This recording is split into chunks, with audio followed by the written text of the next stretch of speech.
अस्सलाम वालेकुम everyone, this is मिलार बबासी। जैसे कि आप सब जानते हैं कि मैंने न्यू प्लेलिस्ट स्टार्ट की हुई है, that is all about one shot video lectures. तो ये जो आज का दूसरा लेक्चर मैं अपलोड करने जा रही हूँ, दैट इज़ एटॉमिक स्ट्रक्चर। मैंने पहले मैक्रो मॉलिक्यूल्स की अपलोड कर दी है। अगर आप लोगों ने नहीं देखी तो लिंक आपको डिस्क्रिप्शन में मिल जाएगा, जल्दी से जाकर देख लीजिएगा।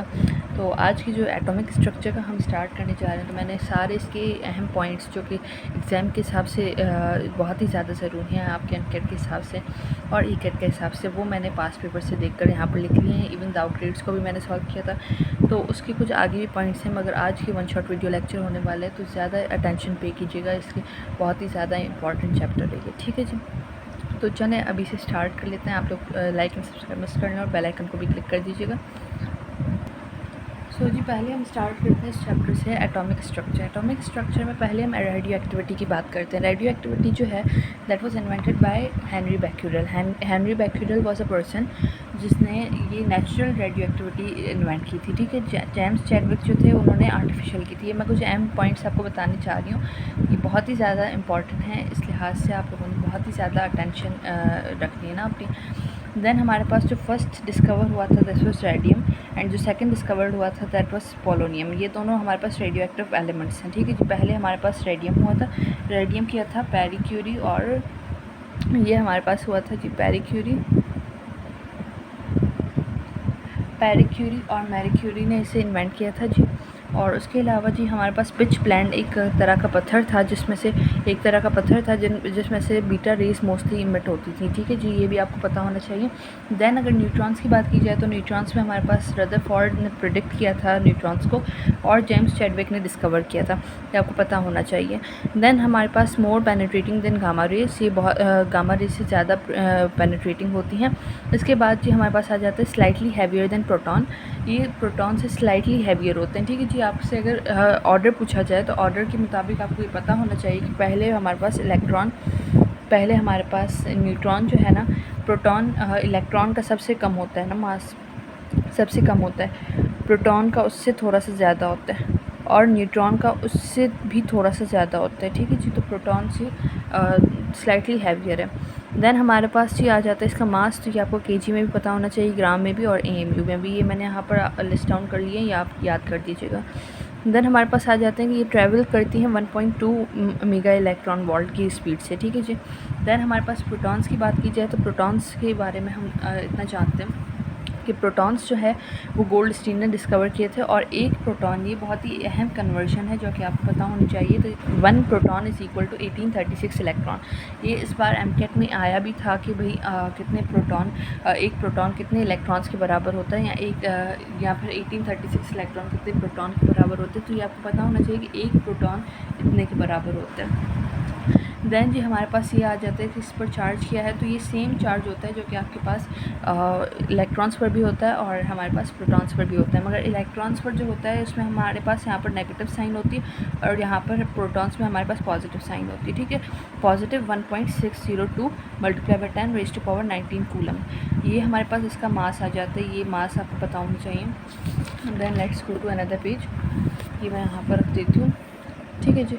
ये अब बात हो रही है इलेक्ट्रॉन की बात हो रही है। इलेक्ट्रॉन जो है हमारे पास वो विलियम क्रूक्स ने डिस्कवर किया था, और उसने किस तरह से किया था वो सारा आप लोगों को पता है कि किस तरह से किया था। मगर उसमें एक अहम चीज़ है, दैट इज़ गैस कंडक्टर कब होती है।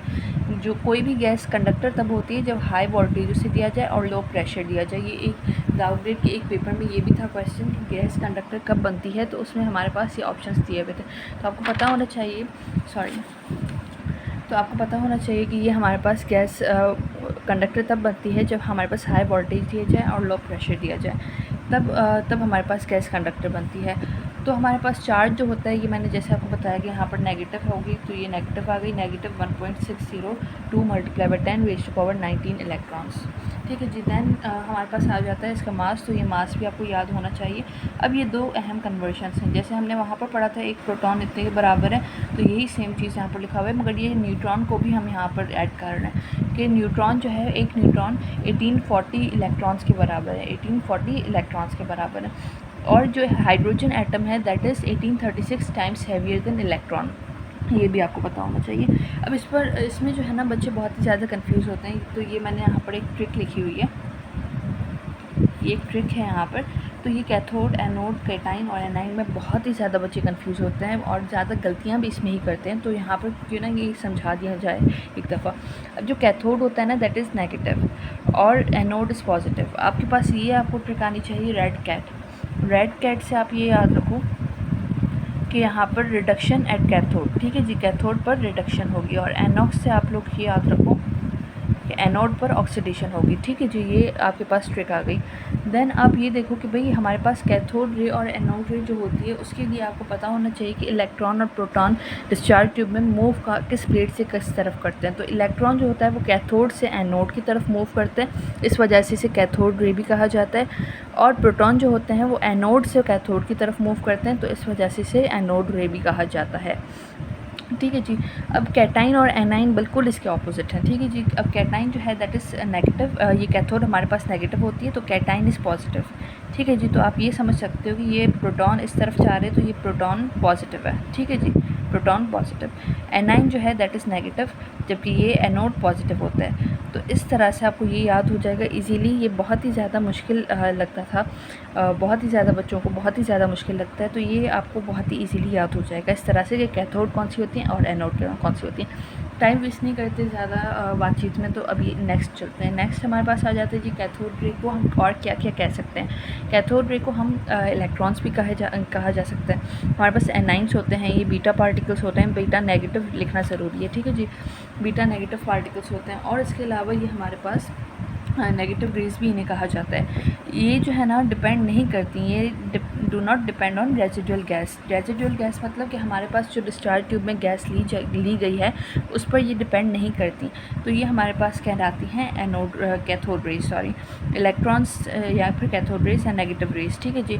देन हम बात करते हैं जी एनोड की। एनोड जो है हमारे पास उस पर उसकी अगर बात की जाए तो एनोड जो है दैट इज़, एनोड की अगर बात की जाए तो एनोड को हम कैनाल रेज भी कहते हैं जी, पॉजिटिव रेज भी कहते हैं, प्रोटॉन्स भी कहते हैं, इवन कैटनाइंस भी कहते हैं। तो इसकी जो हमारे पास चीज़ें हैं जो याद रखने के लिए, ये हमारे पास जी हाईएस्ट नहीं होगा, ये लोवेस्ट होगा। और इस पॉइंट को आप छोड़ दें, ये पॉइंट छोड़ दें, ये वाला पॉइंट छोड़ दें। और ये वाला हमारे पास लोवेस्ट रेशियो जो होता है वो हमारे पास हाइड्रोजन देता है, ईएम रेशियो, सबसे कम ईएम रेशियो हाइड्रोजन देता है, ठीक है जी। दैन हमारे पास आ जाते हैं ये जो कैनाल रेज होती हैं ये डिपेंड करती हैं अपॉन द रेसिडुअल गैस, क्योंकि ये आयोनाइजेशन ऑफ दैट एटम्स की उससे बनती है।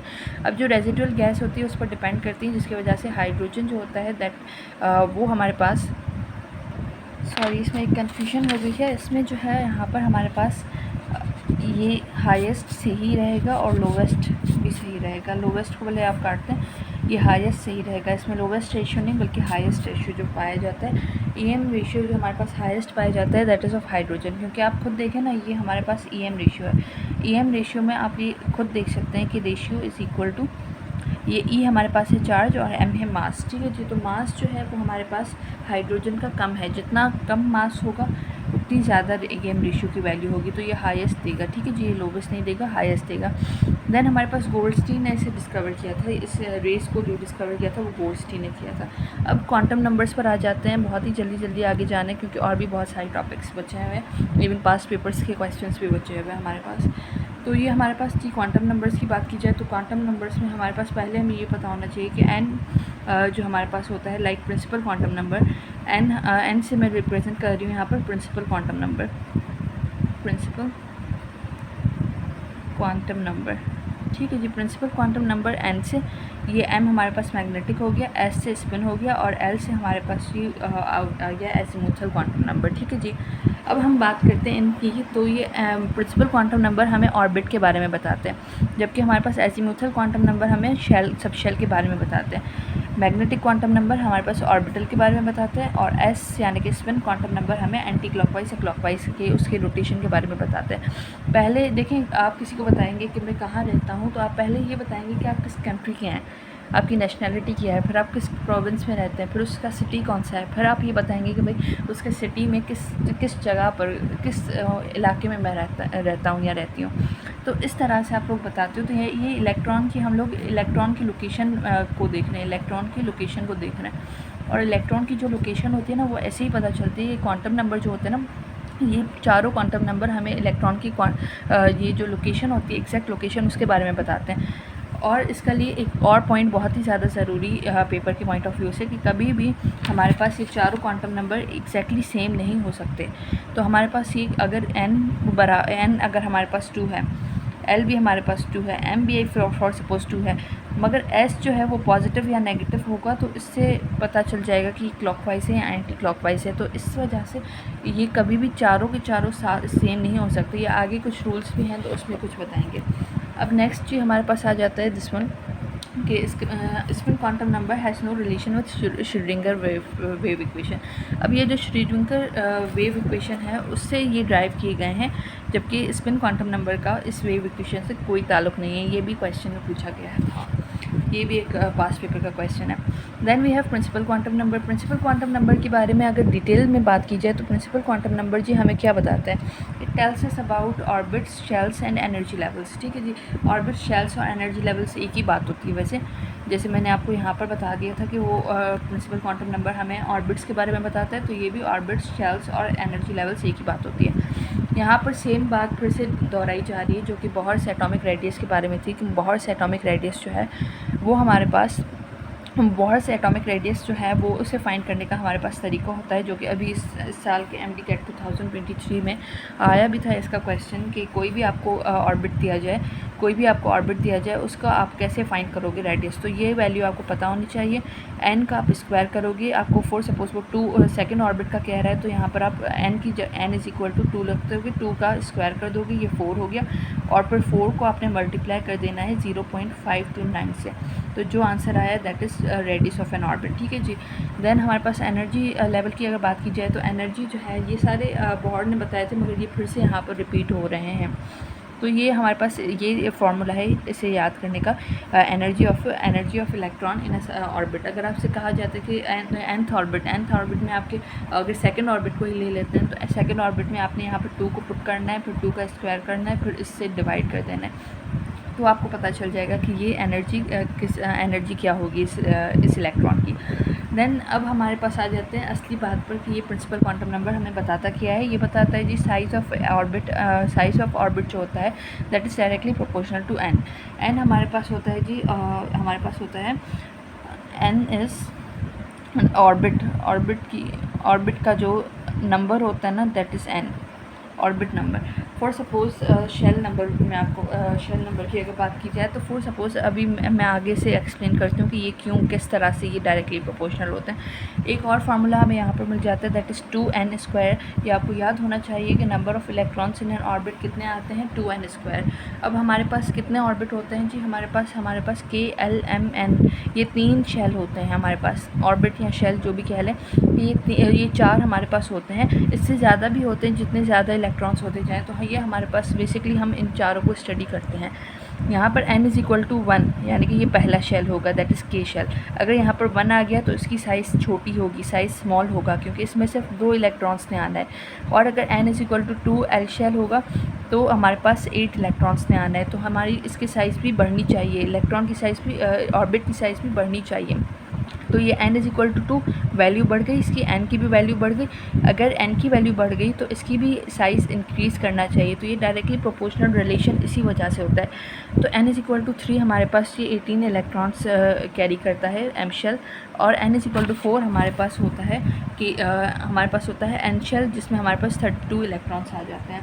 इसके बाद जी बात करते हैं हम लोग एजीमुथल क्वांटम नंबर की। एजीमुथल क्वांटम नंबर को एंगुलर मोमेंटम क्वांटम नंबर या सब्सिडियरी क्वांटम नंबर भी कहा जाता है। अब ये हमें क्या बताता है, जैसे प्रिंसिपल क्वांटम नंबर में हमने देखा कि ये हमें ऑर्बिट, शेल्स और एनर्जी लेवल्स के बारे में बताता है, वैसे ही एजीमुथल क्वांटम नंबर हमें जो है सब शेल्स, सब एनर्जी लेवल्स के बारे में बताता है। ये दोनों एक ही बात है, तो कंफ्यूज नहीं होना। इसी वजह से मैंने 2-3 नाम इसके लिखे हैं, कि अगर आपको कंफ्यूज करने के लिए पूछा भी जाता है 2-3 नाम अलग अलग नामों से, तो आपको पता होना चाहिए कि ये सेम बात है, ये एक ही बात है। अब इसकी जो बात हम यहाँ पर कर रहे थे, तो इसका जो फार्मूला हमें मिल जाता है, number of subshells in a shell, sorry, तो ये हमारे पास कोई शेल आ गया। शेल में जो हमारे पास सब शेल्स होंगे ना, सब एनर्जी लेवल्स, उनकी जो नंबर है वो मालूम करने के लिए हमारे पास L is equal to n-1 ये फार्मूला है, ये आपको याद होना चाहिए। L is equal to n-1, तो ये number of subshells in the shell. अब शेल तो हमारे पास देखें K, L, M, N होते हैं। अब इसके अंदर सब शेल के कितने होते हैं ये मालूम करने के लिए हमें ये फार्मूला अप्लाई करना पड़ेगा, जिसके बाद हमारे पास ये S, P, D, F ये ऑर्बिटल्स भी आ जाते हैं। तो L इज़ इक्वल टू 0, हमारे पास L की वैल्यू 0 अगर होगी तो हम S और S सब शेल होगा, ठीक है जी। Then L is equal to 1, P sub shell होगा। L is equal to 2, D sub shell होगा। आपने यूँ याद रखना है S, P, D, F, S, P, D, F। तो आपको पता होना चाहिए ये L की वैल्यू 0 से स्टार्ट होती है, S 0, 1, 2, 3, S, P, D, F। इस तरह से आपको ये फिंगर टिप्स पर याद होना चाहिए। देन हमारे पास ये आ जाता है यहाँ पर के शेल की बात की जाए तो के शेल में हमारे पास एक सब शेल होता है। यहाँ पर आपने देख लिया के शेल में हमारे पास एक सब शेल होता है जो हमारे पास S होता है, ठीक है जी, 1S होता है हमारे पास। L इज़ इक्वल टू 0, इसकी value L is equal to 0 आ जाएगी, तो ये हमारे पास आ गया 1। ये हमने निकाली कैसे, यहाँ पर हमने ये L की वैल्यू ऐसे निकाली कि ये पहला शेल है ना हमारे पास, तो यहाँ पर N की वैल्यू हमने 1 रख दी, तो L is equal to n-1 है। तो यहाँ पर अगर हमने 1 रख दिया तो 1 - 1 हमारे पास 0 आ जाएगा। तो L की वैल्यू क्या आ गई, 0। अगर K के लिए यानी पहले शेल के लिए n इज़ इक्वल टू 1 है, यहाँ पर n इज़ इक्वल टू 1 है और हमारे पास L की वैल्यू 0 आ रही है। ये फार्मूला बस यूज़ करना है। अगर आप ऐसे नहीं याद रख सकते ना तो आपने ये ऐसे फार्मूला याद करना है। ये वाला फार्मूला आपको याद होगा, आपको पता चल जाएगा कि K शेल में n इज़ इक्वल टू 1। आपको पता है कि पहला shell n is equal to 1 यानी कि वो पहला शेल है, तो वो K ही होगा, K, L, M, N। तो ये पहला, दूसरा, तीसरा, चौथा, ऐसे ही आप लोग याद रख सकते हो कि ये पहले शेल में हमारे पास 1 सब शेल होता है, तो वो कौन सा होता है, 1S होता है। देन हमारे पास L इज़ इक्वल टू 2, हमारे पास L की वैल्यू यहाँ पर 1 हो जाएगी और ये हमारे पास दूसरा सब शेल होता है, दूसरा शेल होता है जिसमें हमारे पास 2 सब शेल आते हैं। कौन से 2 सब शेल आते हैं, ये हमारे पास आ जाते हैं जी 2S और 2P। यहाँ पर ये आप देख रहे हैं कि यहाँ पर 1S था, यहाँ पर 2S है, यहाँ पर 3S है, यहाँ पर 4S है। इसका क्या मतलब है, इसका मतलब ये है कि ये किस ऑर्बिट से बिलोंग करते हैं। तो ये ऑर्बिट बता रही है। अगर ऑर्बिट या शेल हमें बता रहे हैं, अगर फॉर सपोज़ ये 1 है तो हमें देखते साथ ही पता चल जाएगा कि ये 1S मतलब कि ये कौन सा वाला है, के शेल का। ये के शेल का S वाला S सब शेल है, ठीक है जी। तो इस तरह से, और ये 2 देखकर ही हमें पता चल जाएगा कि 2 मतलब कि L शेल की, ये इस तरह से, ठीक है जी। तो हमारे पास M शेल में 3 सब शेल आ जाते हैं और ये L is equal to n-1 से आपको पता चल जाएगा। ये एग्जैक्टली ऐसे आप निकाल सकते हो कि N शेल में हमारे पास 4 आ जाते हैं, 4S, 4P, 4D और 4F। SPDF से आपने याद रखना है, कहीं भी ये सीक्वेंस उल्टा नहीं हो रहा, तो आपने इस तरह से याद रखना है इस वैल्यू को। देन जी हम आ जाते हैं नेक्स्ट पॉइंट पर। ये जी हमारे पास मैंने ये ऊपर पॉइंट की तरह से रख दी है, 2n² is for electron in any shell. और ये हमारे पास जो फार्मूला अभी हम पढ़ेंगे ये होता है जी इलेक्ट्रॉन इन सब शेल। इलेक्ट्रॉन जब सब शेल में होता है तो उसमें इसमें बच्चे बहुत कंफ्यूज होते हैं कि ये हमारे पास ये भी इलेक्ट्रॉन का है, ये भी इलेक्ट्रॉन का है। तो ये आपको पता होना चाहिए कि इलेक्ट्रॉन का तो है, मगर ये जो होता है ये तब इस्तेमाल किया जाता है जब इलेक्ट्रॉन इन सब शेल की बात की जाए। और ये इलेक्ट्रॉन इन शेल की बात की जा रही है, ये हमारे पास शेल में हमारे पास K, L, M, N आ जाते हैं, जबकि हमारे पास सब शेल में हमारे पास S, P, D, F आ जाते हैं, S, P, D, F ये आ जाते हैं। उसके बाद अगर बात की जाए शेप्स ऑफ सब शेल की, तो आखिर में मैं आपको सारी ये फार्मूला शीट अप कर दे दूँगी, तो ये आप देख लीजिएगा इसमें। तो जी हमारे पास अभी यहाँ पर हम बात की जा रही है शेप ऑफ सब शेल की। तो शेप ऑफ सब शेल में हमारे पास एस सब शेल जो होता है that is spherically symmetrical. Spherical तो समझ आ रहा है, तो चले ये इस तरह का स्फेरिकल हो गया। सिमेट्रिकल का क्या मतलब है, मैं बताऊँ क्या है इसका मतलब है जी कि ये हमारे पास इलेक्ट्रॉन डेंसिटी जो होती है या इलेक्ट्रॉनिक डेंसिटी जो हमारे पास होती है दैट इज़ यूनिफॉर्मली डिस्ट्रीब्यूटेड। जबकि अगर पी की बात की जाए तो पी में हमारे पास ये रहा जी डम्बल शेप, इस तरह का एक डम्बल शेप टाइप होता है हमारे पास पी। जबकि डी हमारे पास जी सॉसेज होता है या डबल डम्बल शेप होता है या कॉम्प्लेक्स है। हमारे पास STP जो है STB के मुताबिक ये कॉम्प्लेक्स है, जबकि ये दोनों जो है हमारे पास FTP और जी हमारे पास PTP। उसके मुताबिक ये हमारे पास ये D आ जाता है हमारे पास सॉसेज और डबल डम्बल। तो आप जिस बोर्ड के हैं आप उस हिसाब से याद कर लें, क्योंकि PMDC उस हिसाब से ही आपका टेस्ट लेगी ना। और F जो होता है वो कॉम्प्लिकेटेड होता है या कॉम्प्लेक्स होता है, ये इस पर तो सारे एग्री करते हैं। तो इस बात पर जो है ना आप लोग अच्छे से देखें, और इसकी जो पिक है वो यहाँ पर बनाई नहीं जा सकती क्योंकि ये कॉम्प्लेक्स होते हैं। तो इन दोनों की पिक्स यहाँ पर आपको स्क्रीन पर नज़र आ जाएंगी। अब हम बात करते हैं इसी एजीमुथल क्वांटम नंबर की हम बात कर रहे हैं। तो एजीमुथल क्वांटम नंबर ही हमें पहले बताता है जी इन शेल्स के बारे में, सब शेल्स के बारे में बताता है। एंड देन जी हमें यही हमारे पास एजीमुथल क्वांटम नंबर ही हमारे पास बताता है कि नंबर ऑफ़ इलेक्ट्रॉन इन सब शेल किस तरह से फाइंड की जाए। तो नंबर ऑफ़ इलेक्ट्रॉन्स इन सब शेल के लिए हमारे पास दो फार्मूला हैं, ये एक्जैक्टली एक जैसे ही हैं, मतलब इसे अगर आप सॉल्व करें तो यही बन जाएगा हमारे पास। बट आपके पास कभी MCQ में ये पूछा जाता है, कभी ये पूछा जाता है। आपके पास आप ऑप्शन में देखेंगे आपसे पूछ क्या रहा है, आपसे पूछ रहा है कि नंबर ऑफ़ इलेक्ट्रॉन इन सब शेल कैसे फाइंड किया जाए। तो ये हमारे पास ऑप्शन में, अगर ये ऑप्शन में है तो आपने इसे टिक करना है, अगर ये ऑप्शन में है तो इसे टिक करना है। तो इससे आपको पता चलेगा कि S P D F में हमारे पास कितने इलेक्ट्रॉन्स आ सकते हैं। अगर यही हम इसे सॉल्व करके देखें कि S की वैल्यू L = 0 होती है, ठीक है जी। तो 4 L की वैल्यू 0 हो गई और +2 कर दें तो ये तो पूरी टर्म 0 हो गई और ये 2 आ गए, तो दैट मीन्स 2 इलेक्ट्रॉन्स। तो ये हमारे पास S के लिए 2 इलेक्ट्रॉन्स हो गए। ऐसे ही आप अगर दूसरों के लिए भी सॉल्व करेंगे तो आपको पता चल जाएगा कि P में हमारे पास 6 इलेक्ट्रॉन्स आते हैं, D में हमारे पास 10 इलेक्ट्रॉन्स, मैक्सिमम 10 इलेक्ट्रॉन्स आते हैं। ये सारी जो बता रही हूँ ना ये मैक्सिमम के बारे में, मैक्सिमम 10 इलेक्ट्रॉन्स आते हैं। और मैक्सिमम मतलब कि ज़्यादा से ज़्यादा, कम से कम हमारे पास कितने भी आ सकते हैं, कम से कम यहाँ पर 1 आ सकता है, यहाँ पर हमारे पास 1 ही आ सकता है वैसे कम से कम तो सब में। और ये F जो है उसमें 14 इलेक्ट्रॉन्स आ सकते हैं।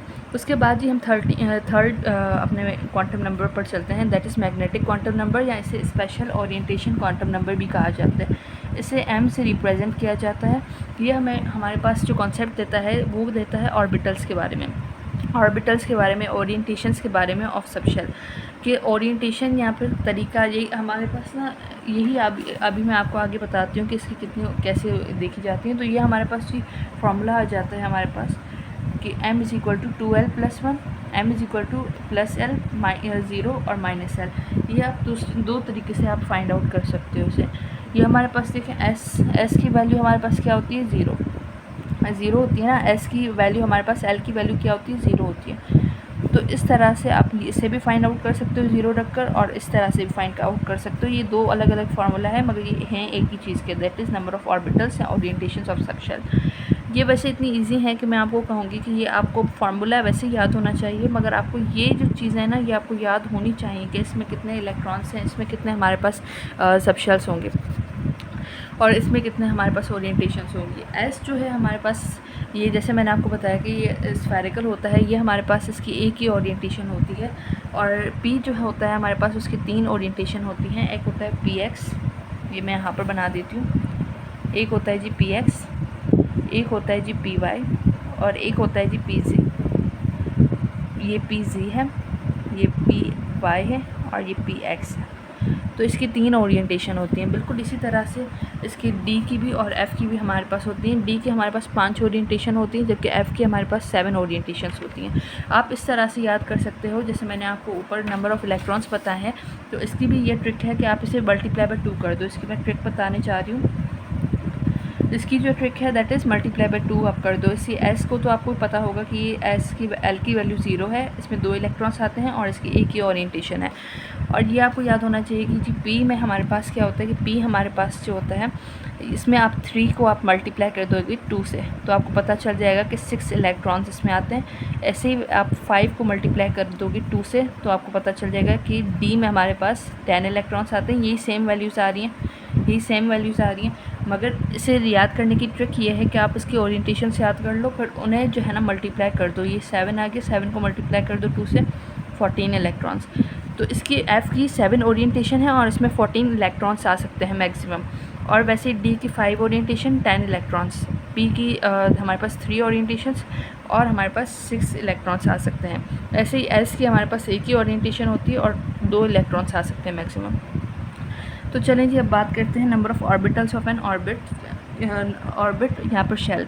Number of orbitals in orbit, यहाँ पर शेल में हमारे पता होना चाहिए कि हमारे पास शेल में, वैसे हमारे पास देखिए शेल में हमारे पास होता है हमारे पास सब शेल में हमारे पास होते हैं ऑर्बिटल्स। तो अभी अगर हम डायरेक्टली ऑर्बिटल्स की बात की जाए कि अगर मैं आपसे पूछूं कि भाई आप सिंध में तो रहते हैं, अगर आप सिंध में रहते हो या फिर किसी और प्रोविंस में, तो प्रोविंस तो वही है, जैसे फॉर एग्जांपल हम सिंध को ही ले लेते हैं, तो आप सिंध में तो रहते हो, बट सिंध के कौन से सिंध के कितने सिटीज़ हैं, तो वो सारे नंबर मालूम करने के लिए ये वाला फार्मूला लगेगा। तो ये वैसे आप ये नहीं समझ लीजिएगा कि सिंध की वजह से, ये हमारे पास number of orbitals in N orbit या शेल में, तो ये हमारे पास ये इस तरह से आ जाते हैं एन स्क्वायर से हमें पता चल जाएगा कि ये हमारे पास नंबर ऑफ़ ऑर्बिटल्स एक ऑर्बिट में कितने हो सकते हैं। तो के जो ऑर्बिट है हमारे पास, के जो शेल है, के शेल, वो हमारे पास पहला शेल होता है और इसमें सिर्फ एक ही हमारे पास ऑर्बिटल होता है, दैट इज़ एस। एल जो हमारे पास है उसमें हमारे पास 4 ऑर्बिटल्स होते हैं, S, P X, P Y और पी सी। वैसे ही हमारे पास एम में हमारे पास 9 होते हैं, S, P X, P Y, P Z और डी के हमारे पास 5 ओरिएंटेशंस होती हैं इसमें। तो ये कुल मिलाकर हमारे पास 9 हो जाएंगे। वैसे ही एन की हमारे पास इस तरह की से होती हैं। तो आप ये 1 2 3 4 इस तरह से इस फार्मूला में पुट करके देख सकते हो कि अगर हम देख रहे हैं जी एम के लिए, तो 3 यहाँ पर हमारे पास एम कौन सा है, थर्ड शेल है ना हमारे पास, तो ये हम एन स्क्वायर की जगह पर हम लोग इस तरह से हम कर देंगे 3 स्क्वायर हमारे पास 9 आ गया। तो यही सेम वैल्यू तो यहाँ पर आ रही है, ये देखें 9 आ गई यहाँ पर। तो ये m के लिए हमने ये वैल्यू निकाली और ये n के लिए भी आपको पता होगी। देन जी आ जाते हैं यहाँ पर स्पिन क्वांटम नंबर पर। स्पिन क्वांटम नंबर हमारे पास यहाँ पर लास्ट क्वांटम नंबर है, उसकी अगर बात की जाए तो ये हमारे पास क्लॉकवाइज और एंटी क्लॉकवाइज में बहुत ही ज़्यादा मसले होते हैं। कोई बोल्ड एसटीपी तो हमें बताता ही नहीं है कि ये कौन सा हाफ कौन सा पॉजिटिव है, कौन सा नेगेटिव है, मगर जो दूसरे भी हैं तो पीटी भी कुछ और कहता है, हमारे पास एफटी भी कुछ और कहता है। तो इस वजह से ये मैक्सिमम बुक्स जो मानती हैं वो मैंने यहाँ पर लिखी है। पॉजिटिव हाफ को कहा जाता है क्लॉकवाइज और नेगेटिव हाफ को एंटी क्लॉकवाइज। बाकी आप लोग देखें आपने किसको मानना है, क्योंकि बहुत ही ज़्यादा बुक्स में ये इसमें वो बहुत ही ज़्यादा मसले चल रहे हैं। ये एक इलेक्ट्रॉन, अब ये आगे चलकर बात करेंगे कि एक ऑर्बिटल में किस तरह से इलेक्ट्रॉन एडजस्ट हो सकते हैं। तो ये हमारे पास ये आ जाते हैं कुछ रूल्स इसके बारे में। इसमें हमारे पास पहला जो आ जाता है that is n+l rule. n+l rule जो होता है वो हमें बताता है order of energy of subshells. Order of energy of subshells आपको इस तरह से पता होना चाहिए कि ये देखें इस तरह से 1s 2s 2p, एक एक बढ़ाते जाए 3s 3p 3d और जी ये 4s 4p 4d और 4f, यहाँ तक पूरे हो गए। अब इससे कम होते जाएंगे, यहाँ तक बढ़ता जा रहा था, अब यहाँ से कम होते जाएंगे। ये हमारे पास आ जाएगा 5s 5p और 5d और then we have 6s 6p और फिर हमारे पास 7s आ जाएगा। तो ये जो हमारे पास बताया गया था वो n+l रूल से बताया गया था कि सबसे कम एनर्जी किस में होती है, सबसे ज़्यादा एनर्जी किस में होती है। ये तो आपने ज़रूर देखा होगा कि इससे किस तरह से सॉल्व किया जाता है। ये हमारे पास पहले इलेक्ट्रॉन इसमें फिल होता है, देन 2s में होता है, then 2p, then 3s, then हम इस तरह से आगे चलते जाते हैं, इस तरह से आगे चलते जाते हैं। तो हमें एक तो ये तरीका है और दूसरा एनर्जी को फाइंड आउट करने का आपका ये तरीका होगा n+l रूल। अगर आपको किसी भी आपको फॉर सपोज़ कहा जा रहा है 4d की वैल्यू और 4f की वैल्यू, इन दोनों में से बड़ी वैल्यू किसकी है, तो आप 4 जो है वो पुट करोगे इसकी जगह पर और d की वैल्यू आपको पता है कि l के लिए क्या होती है, d जो है इसके लिए l की वैल्यू होती है जी l = 2। तो ये l = 2, यहाँ पर आप n की जगह पर 4 पुट कर दोगे और 4 + 2 कर दोगे तो ये आ गया 6 और ये हमारे पास ये आ गया 4f। तो 4f में आपने यहाँ पर n की जगह पर 4 तो पुट कर लेना है, मगर f की जगह पर आपने पुट करना है जी 3 पुट करना है। तो ये आप कर देंगे तो 4 5 6 7 हो जाएगा। तो इसमें ज़्यादा एनर्जी किस में है, इसमें। तो पहले जो फिल होते हैं ऑर्बिटल्स वो होते हैं जी लोअर एनर्जी वाले। तो ये हम स्टार्ट देखें 1s से कर रहे हैं क्योंकि इसमें कम एनर्जी चाहिए, फिर दूसरे में ज़्यादा एनर्जी, फिर उससे ज़्यादा एनर्जी, फिर उससे ज़्यादा एनर्जी, इस तरह से। अब आफो प्रिंसिपल जो है वो हमें इसी बारे में बताता है कि filling distribution of electron in subshell. Lowest energy subshell जो होता है उसे हम पहले फिल करते हैं लोवेस्ट एनर्जी वाले को। n+l रूल से हमें पता चल जाएगा कि किसकी एनर्जी ज़्यादा है किसकी कम है। अगर आपको इस तरह से ईजी लगता है याद करना तो इस तरह से याद कर लें, नहीं तो ये वाला तो वैसे बहुत ही ईजी है बनाना, ये आप इजीली बना सकते हो। ठीक है जी। दैन पॉली एक्सक्लूजन प्रिंसिपल जो है वो हमें बताता है कि एक ऑर्बिटल में मैक्सिमम 2 इलेक्ट्रॉन्स आ सकते हैं with opposite spin. Opposite spin का होना बहुत ज़रूरी है क्योंकि ये एक दूसरे को, क्योंकि इलेक्ट्रॉन्स होते हैं ना उनकी सेम, हमारे पास सेम उनका चार्ज होता है, तो वो एक दूसरे को रिपेल करते हैं, तो उन दोनों को ऑपोजिट स्पिन से रखना बहुत ज़्यादा ज़रूरी होता है ताकि वो एक दूसरे को रिपेल ना करें। ठीक है जी। और जी हमारे पास 4 क्वांटम नंबर्स जो होते हैं वो एक दूसरे वो डिफरेंट वो जो 4 क्वांटम नंबर्स हैं जो मैंने पहले आपको बात बताई थी कि ये चारों क्वांटम नंबर्स जो हैं इनमें से कोई भी ऐसा नहीं हो सकता कि चारों के चारों सेम हो किसी भी दो डिफरेंट इलेक्ट्रॉन्स के लिए। दो डिफरेंट इलेक्ट्रॉन्स के लिए हमारे पास मैक्सिमम तीन क्वांटम नंबर सेम हो सकते हैं, दैट इज़ n, फिर हमारे पास l, और देन वी हैव m। अगर ये तीनों सेम हो गए तो सेम हो गए, मगर s कभी भी सेम नहीं हो सकता क्योंकि s के लिए मैंने आपको बताया कि एक ही ऑर्बिटल में ऑपोजिट स्पिन के लिए, ऑपोजिट स्पिन मतलब कि एक क्लॉकवाइज होगा तो एंटी क्लॉकवाइज होगा दूसरा। इस तरह से ये 3 रूल्स आपको पता चल गए कि ये n+l rule of Bohr principle और Pauli exclusion. Then we have Hund's rule. Hund's rule of को हम डीजेनरेसी रूल भी कहते हैं क्योंकि ये हमें डीजेनरेटेड ऑर्बिटल्स के बारे में बताता है और ये हमें वैलेंसी ऑफ एलिमेंट के बारे में बताता है। तो इस तरह से आपको पता होना चाहिए कि डीजेनरेटेड ऑर्बिटल्स के बारे में ये क्या बताता है। ये हमें बताता है कि जी ये हमारे पास आगे 3 px, py और pc। फॉर सपोज़ आपके पास हैं 3 इलेक्ट्रॉन्स, आपको 3 इलेक्ट्रॉन्स इसमें पुट करने, तो ऐसा नहीं होगा कि आप ये 2 इसमें पुट कर लें, एक इसमें पुट कर लें, ऐसा बिल्कुल नहीं होगा। एक स्टैंडर्ड रूल के तौर पर रखा गया है इसे, कि रूल के तौर पर आपने इसे देखना है कि कौन सा पहले अप्लाई, कौन सा हमने इसे किस तरह से अप्लाई करना है। अब मैं दिखाती हूँ आपको कि किस तरह से करना है। या तो आपने एक और ये भी नहीं कि डायरेक्शन आप चेंज कर लें। फॉर एग्जांपल यहाँ पर आपने इस तरह से लिखा तो यहाँ पर इस तरह से, यहाँ पर इस तरह से भी नहीं होगा। ये ज़रूरी है कि आपने डायरेक्शन एक ही तरह से रखनी है, एक ही डायरेक्शन में होना चाहिए, चाहे वो ऊपर हो या नीचे हो। तो ये इस तरह से आपने ये 3 इलेक्ट्रॉन्स यहाँ पर फिल करने हैं। वैसे ही अगर आपने 4 इलेक्ट्रॉन्स आ जाते हैं तो ये 3 तो फिल हैं, तो आपने 4th यहाँ पर आना है। तो इस तरह से ये हमें हंट्स रूल बताता है, डीजेनरेसी रूल, डीजेनरेटेड ऑर्बिटल्स के बारे में बताता है। और ये वैलेंसी के बारे में बताता है। अगर ये इसकी वैलेंसी के बारे में बता रहा है कि ये 2 ये इसकी वैलेंसी है 2। देन हम बात करते हैं स्पेक्ट्रा के बारे में। स्पेक्ट्रा के बारे में ये क्वेश्चन आया था, ये क्वेश्चन बहुत बार आया था और इस बार भी आया था कि n की वैल्यू अगर 2 होगी तो कौन सी हमारे पास n की वैल्यू, n1 की वैल्यू अगर 2 होगी तो यहाँ पर n की स्क्वायर, ये आया था इस तरह से, कि 2 स्क्वायर माइनस 1/n2 स्क्वायर। अब ये आप बता दें कि ये कौन सी रीजन में लाई करेगा। तो आपको पता होना चाहिए कि लेमन सीरीज़ में लेमन के बाद हमारे पास बाल्मर आती है, तो ये n1 = 2 के बराबर होती है। तो अगर यहाँ पर 2 लिखा जाए तो आप समझ जाएँ कि ये विजिबल रीजन यानी n2 की बात हो रही है, बाल्मर रीजन की बात हो रही है। ये हमारे पास जो फार्मूला होता है ये आपको याद होना चाहिए। और इसकी जो ये हमारे पास कहलाता है वेव नंबर। ठीक है जी, वेव नंबर होता है ये लेमन, बाल्मर, पेस्टन, ब्रैकेट और बी फंड, ये हमारे पास होती हैं जी 5। तो आपने इस तरह से याद रखना है कि लेमन, अब इसकी भी मैं आपको ट्रिक बताने जा रही हूँ, जगह नहीं है कैसे लिखूँ। ये आप इस तरह से याद रख सकते हो, लो बेटा पहले बोतल पी लो। तो ये इस तरह से आप लोग याद रख सकते हो, लो बेटा पहले बोतल पी लो। तो लो से आपको पता चल जाएगा, पहले हमारे पास लेमन, फिर बाल्मर, फिर Paschen, then we have Brackett, then P fund.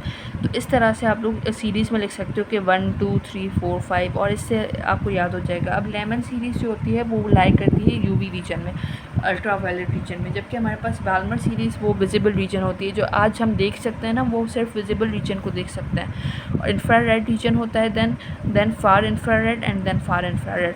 Bracket और पी फंड हमारे पास फार इंफ्रारेड में आ जाते हैं। देन हम जैसे कि बचपन से आप लोगों ने पढ़ा होगा वेबग्योर में आपको कुछ इंपॉर्टेंट चीज़ें जो इसके बारे में याद रखनी है वो मैं आपसे डिस्कस करने जा रही हूँ कि वो कौन सी चीज़ें हैं। ये हमारे पास पहले आ जाता है जी वायलेट कलर की अगर बात की जाए तो इसकी लोवेस्ट वेवलेंथ होती है, हाईएस्ट फ्रीक्वेंसी होती है। जैसे कि आप लोगों को पता है कि जी वेवलेंथ जो है हमारे पास lambda is inversely proportional to energy.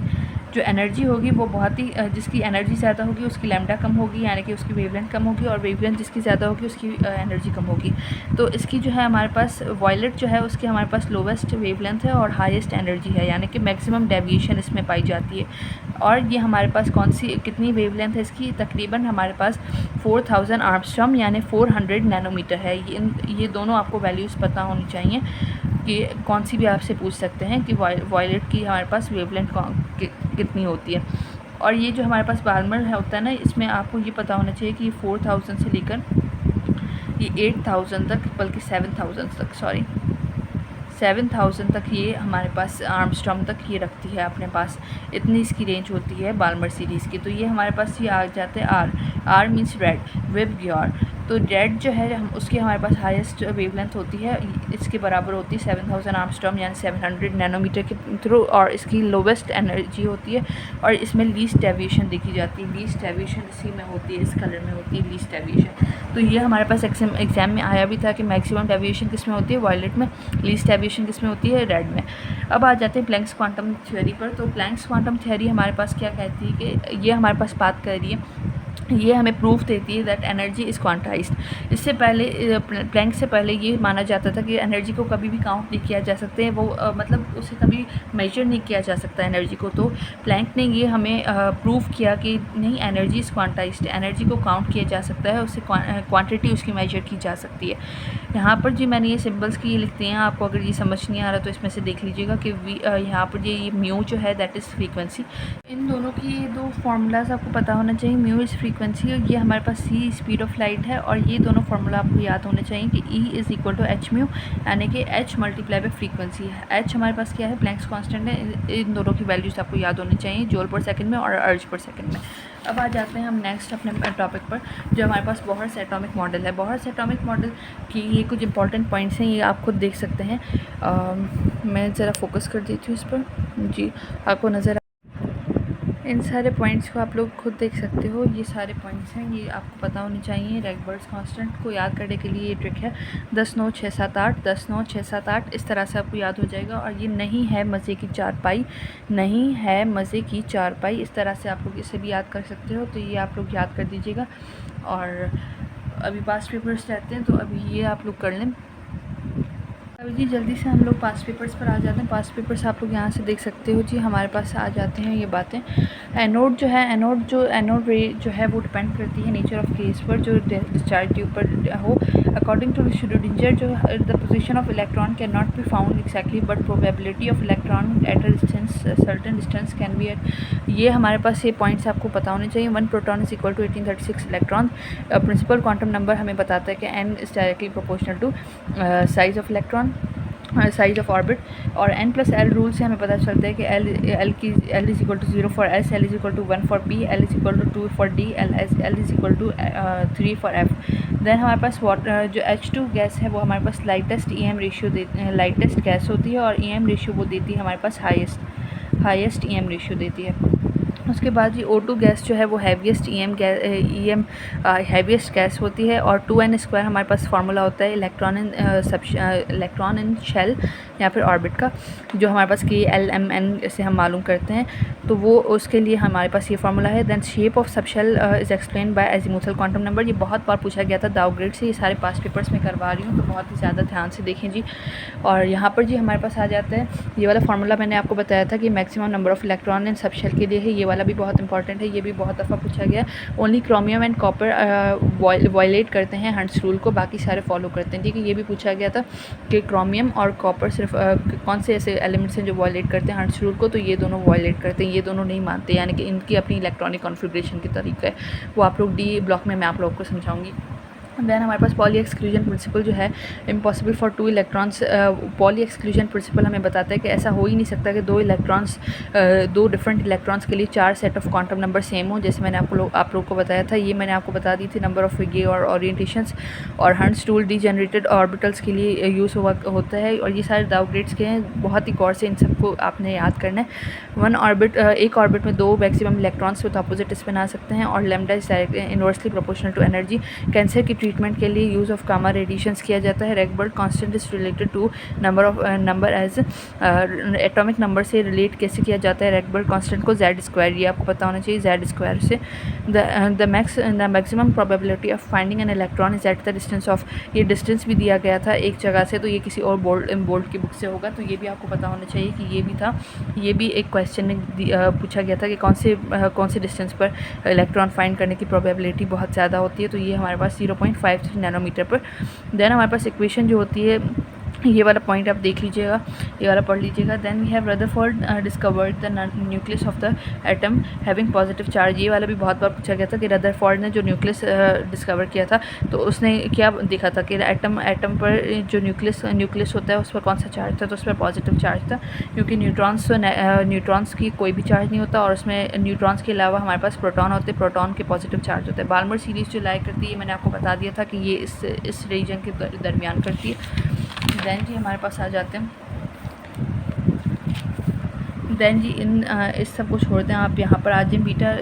Beta race जो है वो EM रेस, बीटा रेस जो है उनका जो EM रेशियो होता है रिसेंबल करता है दैट ऑफ इलेक्ट्रॉन की EM रेशियो से रिसेंबल करता है। और गामा के जो पार्टिकल्स होते हैं वो कैरी करते हैं positive negative charge, -1 charge, gamma charge. और जो है हमारे पास they can penetrate aluminium foil about, इसमें एक क्वेश्चन ये था कि गामा रे की कौन सी प्रॉपर्टी नहीं है, तो वो आपको पता होना चाहिए कि ये तीनों चारों प्रॉपर्टी हैं, उसके अलावा जो भी आती है वो नहीं है। They are type of EMR यानी कि इलेक्ट्रोमैग्नेटिक रेडिएशंस। अल्फा रे जो है वो डबल पॉजिटिवली चार्ज पार्टिकल होती है, ये भी पूछा गया था।